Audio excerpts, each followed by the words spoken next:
Bismillahirrahmanirrahim. Assalamualaikum warahmatullahi wabarakatuh. Waalaikumsalam warahmatullahi Nah, wabarakatuh. berjumpa lagi bersama saya Hamzah Nata Bojonegoro, channel Cah Jonegoro. Nah, kali ini kita sudah bersama dengan dua orang sosok inspiratif dari Kabupaten Bojonegoro, yaitu di samping saya ada Bapak Haji Sabat dan di sebelahnya lagi ada Bapak Dr. Andes Parji. Nah, pada kesempatan kali ini, nah gini Pak Sabat, mungkin sama Pak Parji beberapa saat yang lalu video kita sempat viral ya Pak. Yaitu terkait dengan pengolahan pakan dari konsentrat, yang mana itu membuat beberapa netizen itu berkomentar mungkin tidak percaya ya. Nah, kali ini kita konfirmasi langsung ke Pak Parji dan juga ke Pak Sabat, yang mana nanti kita tanya kira-kira seperti apa sih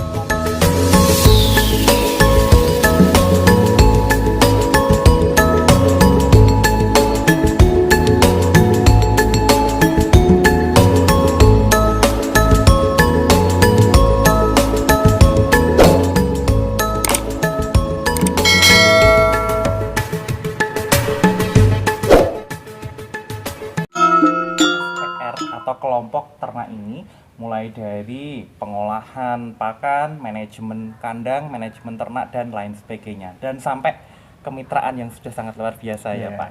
Mungkin kita sapa dulu Pak Sabat sama Pak Parji, bagaimana kabarnya? Monggo silahkan Pak Sabat. Ya, terima kasih Mas Hamzah bisa datang di SPR Maju Bersama, dan kebetulan di sini juga ada pengelolaan, kita punya amal usaha yang namanya Koperasi Maju Jaya Bersama. Jadi bisnisnya yang menangani koperasi, cuma lembaganya lewat Sekolah Peternakan Rakyat Maju Bersama. Komen masalah waktu diunggah di YouTube itu, ada banyak yang komen bahwa ADG-nya atau bobot harian bisa tambah 3 kilo. Itu kita konfirmasi lagi, jadi itu sapi-sapi yang beratnya 5 kintal ke atas. Jadi bakalannya. Jadi itu pasti bisa mencapai bobot badan harian bisa naik 2 sampai 3 kilo. Oleh sebab itu asumsi kalau masih beratnya 3 kintal, ya pertumbuhannya bobot hariannya hanya sekitar 0,6 sampai 0,8. Itu fakta yang ada di kandang SPR Maju Bersama. Nah, jadi itu yang kita bisa konfirmasi lagi. Jadi pakan-pakan itu banyak pertanyaan yang ditujukan kepada Sekolah Peternakan Rakyat Maju Bersama. Masalahnya pakan kok bisa Pak konsentrat sampai begitu? Bagaimana cara pemberiannya? Nah, oleh sebab itu kita tidak serta-merta menyampaikan itu hanya dikasih pakan ini. Perlakuan pada ternaknya juga ada banyak faktor yang bisa sampai 3 kilo. Nah, nanti kita bicara itu lebih lanjut lagi ya Pak Sabat. Kemudian sekarang ini kebetulan kita sedang berada di belakang kita ini kandang ya Pak Parji. Ya, betul, kandang. Ini kebetulan kita di kandangnya Pak Parji. Pak Parji mungkin bisa cerita sedikit bagaimana sih konsep dari kandang yang dibuat ini dan kapasitasnya berapa Pak Parji? Terima kasih. Kandang kami awal mulanya memang kami ini beternak tradisional. Setelah adanya SPR itu kita dibina selama 4 tahun. Akhirnya konsep kandangnya kayak apa? Dulunya kandang kami hanya sederhana saja. Dengan adanya kandang sederhana itu kalau kita hitung itu sangat rugi karena penyusutannya besar. Akhirnya dengan adanya SPR kita ada konsep pembuatan kandang dalam bentuk kandang permanen seperti ini. Penyusutannya kecil sekali. Akhirnya dalam hitungan bisnis kandang kami ini tidak serta-merta harus merugi dengan adanya kerusakan kandang. Kandang ini kita bangun tahun 2018 dan ini kapasitas kandang 60 ekor. 60 ekor. Dan kebetulan saat ini juga baru saja masuk ya sapi dari kelompok SPR ini. Ada berapa ekor ini Pak? Ini yang untuk pengadaan baru berjalan 1 minggu ini pengadaan untuk persiapan penjualan Idul Adha yang akan datang. Ini yang persiapan ini ada 30 ekor. 30 ekor. Ya. Terus yang breedingnya ada 12 ekor. 12 Ya. ekor. Nah, kebetulan 30 ekor ini katanya ada dari kemitraan ya, Pak? Betul. Mungkin Pak Sabat sama Pak Parji bisa sedikit menceritakan bagaimana sih bisa sampai banyak sekali kemitraan yang tertarik dengan kelompok SPR ini untuk memberikan dananya. Mungkin Pak Sabat dulu, nanti disambung Pak Parji, silakan. Jadi awalnya memang kita sudah kemitraan 3 kali periode dengan ASA atau IKAS Mada, alumni SMA 2 Kediri, Pak ya. Iya. Jadi itu dibuktikan dengan kapasitas 24 ekor dalam satu kandang komunal, itu hasilnya sangat signifikan. Jadi pertumbuhan berat badan hariannya bisa di atas 1. Di atas 1.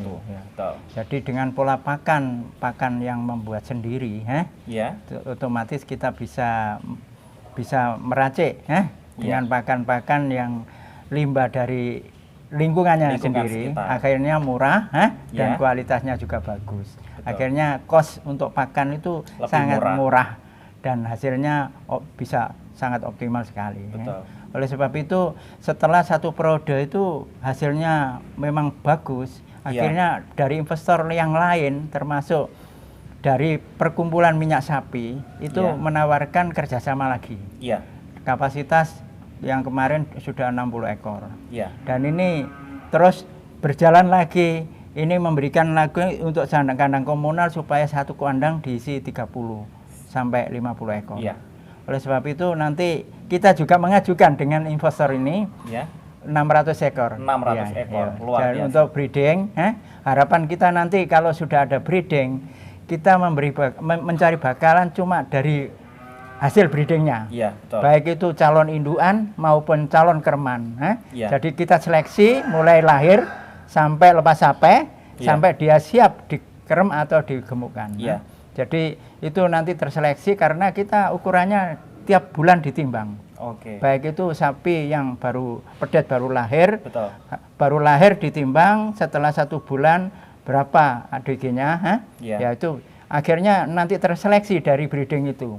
Berapa sih yang kira-kira bisa dipelihara sendiri ya? Iya. Nah, kira-kira yang diseleksi kurang bagus dijual. Dijual. Iya. Oke. Jadi akhirnya nanti kita mencari bakalan, tidak usah kemana, ke pasar, ke peternak-peternak yang lain. Tapi kita dari kandangnya sendiri. dari kandangnya Karena selama sendiri. ini mungkin kelompok ini masih butuh sekali banyak bakalan ya. Iya. Dan itu membelinya dari luar ya Pak Parji. Betul, betul. Nah Pak Parji mungkin bisa menambahkan bagaimana sih, saya dengar katanya sampai kewalahan ya menerima kemitraan karena banyak sekali tawaran investor juga. Bagaimana Pak Parji Ya betul, ceritanya? betul sekali. Karena begini ya, kenapa investor menawarkan modalnya ditanam di SPR Maju Bersama? Satu, kita modalnya adalah kejujuran. Betul. Kedua, Amanah. amanah dengan adanya modal tersebut. Oke. Dan yang berikutnya pemberdayaan misi kami. Iya. Nah, dengan adanya pemberdayaan ini, semua anggota bisa beternak sesuai kemampuannya masing-masing. Iya. Jadi investor tidak ragu dengan adanya kegiatan kami, karena kami sangat transparan sekali. Pengelolaan administrasi bukan hanya sekedar dikerjakan Iya. oleh kelompok ternaknya, karena kami juga punya koperasi yang sudah Dan disinggung juga ada tadi. karyawannya ya Pak. Dan ya? kita juga ada punya karyawan untuk admin untuk administrasi. adminnya, administrasi itu. Akhirnya semua terkontrol. Nah, di SPR Maju Bersama ini ada pembagian kerja. Betul. Kalau di sini istilahnya disebut komisi ya, mohon Oh, maaf iya. anggota dewan mungkin hampir sama, tapi bukan itu yang kami maksud. Iya. Ya. Komisi aja apa Ya, aja Pak ini? di Pak? situ ada komisi pakan, ada komisi pemasaran, ada Iya. komisi reproduksi, ada humas dan lain sebagainya. Itu dikerjakan sesuai tupoksinya masing-masing. Oke. Lah, kok bisa ya? Kok mau? Nah, Iya. karena kita bekerja di kelompok ini, kan yang kita kembangkan adalah amal usahanya. Oke. Akhirnya kita ada usahanya, akhirnya kita bisa memberi jasa kepada para komisi-komisi itu, Iya. akhirnya bisa berjalan. Itu masalah yang dipercaya sama investor, bahwa kita bekerja tidak hanya perorangan, tapi kita kerjakan Dalam bentuk sesuai dengan kelompok. namanya maju bersama. Maju bersama. Nah, itu yang sangat luar biasa dan mungkin sulit sekali untuk bisa dicapai oleh kelompok peternak lain. Karena kalau saya lihat dari luar sebagai orang yang tidak masuk kelompok ini, bahwa kelompok ini tuh bisa kompak, kemudian bisa tidak hanya kompak mungkin di awal saja, tapi bisa berjalan terus sampai sekarang. Betul. Nah, mungkin Pak Sabat ini bisa menceritakan. Mungkin para penonton ini tanya-tanya Pak Sabat, SPR itu apa sih? Gitu. SPR itu apa dan gimana kok bisa sampai menjadi SPR dan awal mulanya itu seperti apa Pak Sabat? Monggo Pak Sabat. Ya, SPR itu berdiri, SPR Maju Bersama itu berdiri tahun 2014. Nggih. Jadi sebetulnya sebelumnya ya kita ya tadi sudah disampaikan oleh Pak Parji, peternak kita adalah peternak tradisional, jadi manual, Nggih. yang notabene peternaknya hanya sedikit, 2 sampai 3, kalau 4 sudah kewalahan. Nah, Iya. lah, dengan adanya sekolah ya kita maksudnya di pinterno, Iya. dididik supaya menjadi peternak yang handal. Nggih. Jadi kita ada kerjasama, kebetulan pemerintah daerah ada program kerjasama dengan IPB, Iya. akademisi, supaya mencerdaskan peternak itu. Jadi ternak tidak harus hanya satu, kapan populasi mendongkrak populasi ternak yang ada di Indonesia, Betul. termasuk sapi. Jadi harapan peternak satu itu bisa memelihara 10 sampai 50 ekor. Iya. Nah, dengan harapan karena dia sudah digembleng atau dilatih, dididik selama 4 tahun oleh IPB, didampingi dan dikawal, akhirnya kita berjalan dengan bertahap, akhirnya bisa tercapai itu. Kita sekarang bisa membuat pakan sendiri, Iya. dan pakan itu murah dan kualitasnya juga bagus. Betul. Jadi kita tidak ketergantungan kepada pabrikan. Pabrik karena dari awal sudah dibekali ilmu Iya. sehingga bisa berkembang dan sampai menciptakan pakan sendiri, untuk menekan biaya pakan. Nah, jadi itu karena kelompok SPR ini adalah kelompok yang dari awal dibina oleh IPB ya Pak, Iya. yang bekerja sama dengan Kabupaten Bojonegoro dalam hal ini Dinas Peternakan. Nah, akhirnya dari pelajaran-pelajaran dan ilmu yang disampaikan dari awal pembentukan SPR sampai sekarang ini sangat terasa ya Pak. Sangat terasa. Sangat sekali, terasa iya. perbedaannya. Iya. Mungkin Pak Parji bisa menceritakan apa saja sih yang sudah dirasakan manfaatnya dari membentuk kelompok SPR ini, sehingga apa saja perubahan dari awal Pak Parji beternak sebelum bergabung SPR dengan setelah bergabung SPR. Monggo Pak Parji. Iya, ini ya. Waktu dulu sudah disampaikan tradisionalnya itu. Setelah dengan adanya SPR, kita produk pakan, kalau dulu kita 4 ekor, kita ngarit setiap hari. Iya. Ya. Dengan adanya SPR, kita beternak ngarit sehari, itu bisa disiapkan untuk 1 minggu, mungkin 1 bulan. Karena kita bisa membuat pakan fermentasi tadi, kita awetkan. Dan yang kedua kalinya, kita bisa menekan kos yang sangat murah. Iya. Jadi harapan kami, lah syukur-syukur kalau tidak terjadi. Ya. Nggih. Andai kata ada isu pemerintah impor daging suatu misal, Iya. SPR Maju Bersama Kedung Adem tidak takut. Iya. Karena apa? Walaupun itu dengan ditekan harga yang lebih murah, kami bisa menekan harga pakan murah. Iya, Karena betul. kita bisa produk sendiri. Iya, betul. Lah itu hasil dari SPR sebelumnya tradisional menjadi peternak yang modern. Betul. Berarti setelah bergabung dengan SPR ini, Pak Parji dan Pak Sabat itu jadi tahu bagaimana menghitung keuntungan dan bagaimana menghitung biaya operasional sehingga dapat diperkirakan kira-kira dengan menggunakan pakan seperti ini akan untung atau rugi, begitu nggak ya Pak Sabat? Iya betul sekali Kurang Mas. lebih seperti Iya. itu. Jadi kita terkontrol sapi itu, diberikan Betul. pakan ini berapa nilainya per hari, nanti berat bobot, kenaikan bobot harian itu berapa, kira-kira kalau bobot hidup, berat hidup itu 43, Iya. bahkan ini kalau pakannya habis 20 kan kita dapat untung 23.000. Jadi analisa usaha pasti kita pelajari, recordingnya Iya. juga, dan kita terkontrol dengan timbangan. Betul. Jadi tiap bulan Ditimbang. Dan itu kita nimbangnya tidak dikira-kira ya Pak, tapi memang benar-benar kita ada timbangan Iya, yang ada. khusus untuk ternak. Nah, ini mungkin di belakang ini terlihat recording ya Pak ya, Betul dari sekali. penimbangan, Iya. hasil Iya. penimbangan. Iya. yang dilakukan oleh kelompok SPR Maju Bersama ini. Nah, kita juga pengen tahu nih Pak Sabat, kira-kira di kelompok ternak ini pakan apa saja sih yang diunggulkan dan digunakan untuk pakan sapi-sapi yang ada di kelompok SPR Maju Bersama ini? Pak Parji mungkin. Oke, terima kasih. Kami juga menggunakan hijauan, itu kita awetkan, kita buat silase, itu dari batang jagung Ya. atau dari rumput gajah. Oke. Karena tidak kita pungkiri, karena sapi itu tetap ada perlu hijauan. Kita punya lahan hijauan seluas 15 hektar. Iya. Dan yang berikutnya, karena hijauan itu tidak cukup hanya hijauan saja, perlu penguat, makanan penguat. Iya. Kita tekankan, kita membuat konsentrat. Betul. Nah, bahan konsentrat itu kita harus bisa menganalisa, bisa membaca Betul. posisi hari ini apa yang lebih murah. Iya. Contohnya dedak. Betul. Dedak pada musim panen, Iya.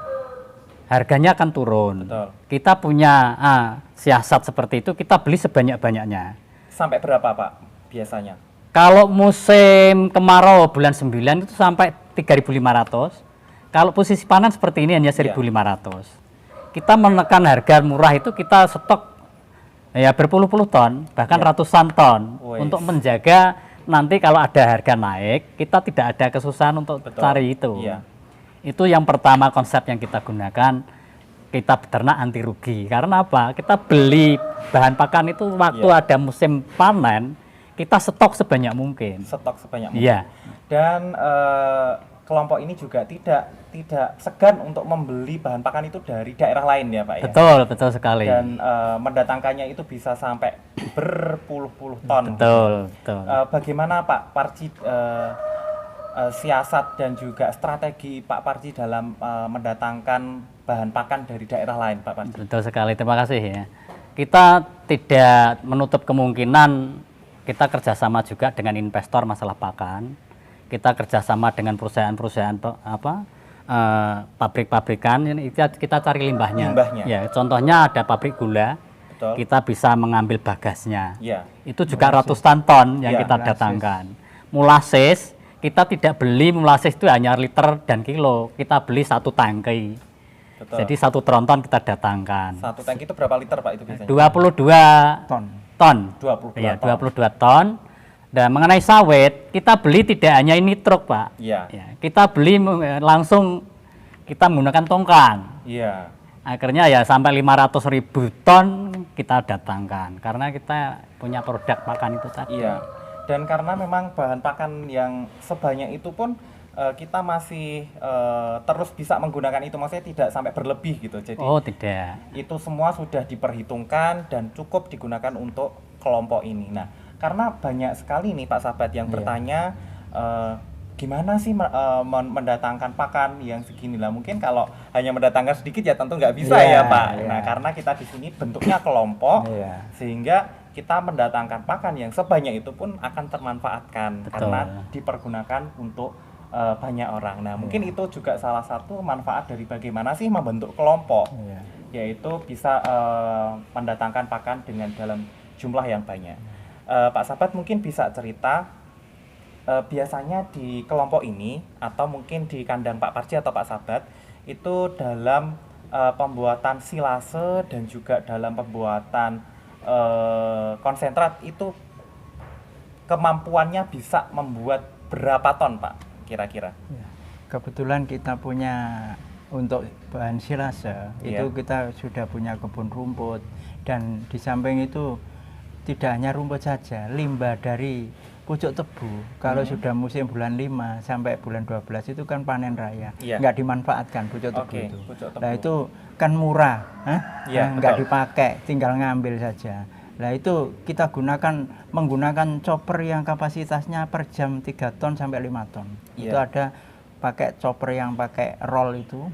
Jadi yang memberikan pakan chopper itu sampai orang 6 orang. Saking kewalahan memberi. Jadi mungkin dari angkutan truk ban double itu langsung masuk ke chopper itu, tinggal Jadi dan untuk mengawetkan atau tempatnya ya seperti yang di depan itu Ya. ada tempat silase yang kapasitasnya ada yang 6 ton satu Satu kota, kota, ya. ya. Ada yang seperti dari kayu-kayu depan ini, Ya. ini kapasitasnya 7 sampai 6 kintal sampai 7 kintal. Ya. Dan yang paling sedikit ya pakai drum plastik itu sekitar 1 kintal 20. Dan ada lagi kita juga menggunakan plastik yang harganya Iya. murah, itu bisa untuk pakan fermentasi. penampungan pakan fermentasi. Ya, kita sampaikan juga masalah kenapa katul atau dedak itu kok bisa ditahan lama, karena kita menggunakan kotak-kotak di dalam terpal dan di vakum.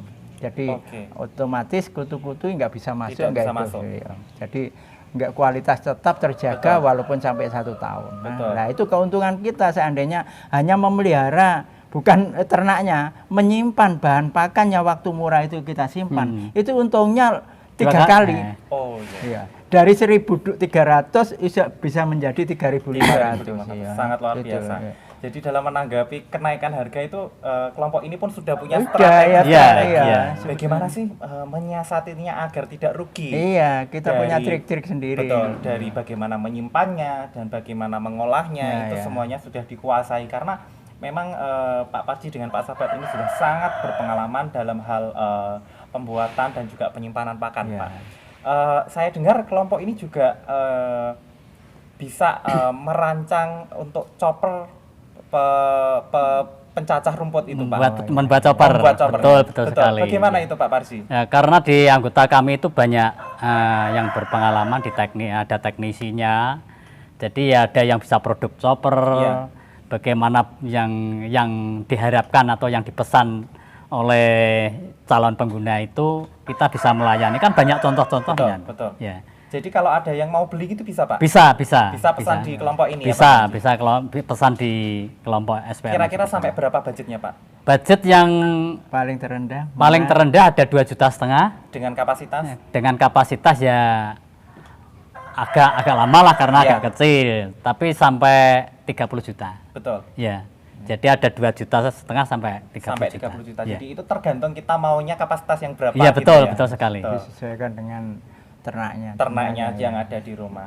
Karena kebetulan teman saya juga ada yang pesen kemarin, Pak. Kemudian begini Pak Sabat, berhubung Pak Sabat sudah mampu membuat pakan yang segitu banyaknya per hari karena ada juga karyawan di sini, Iya. apakah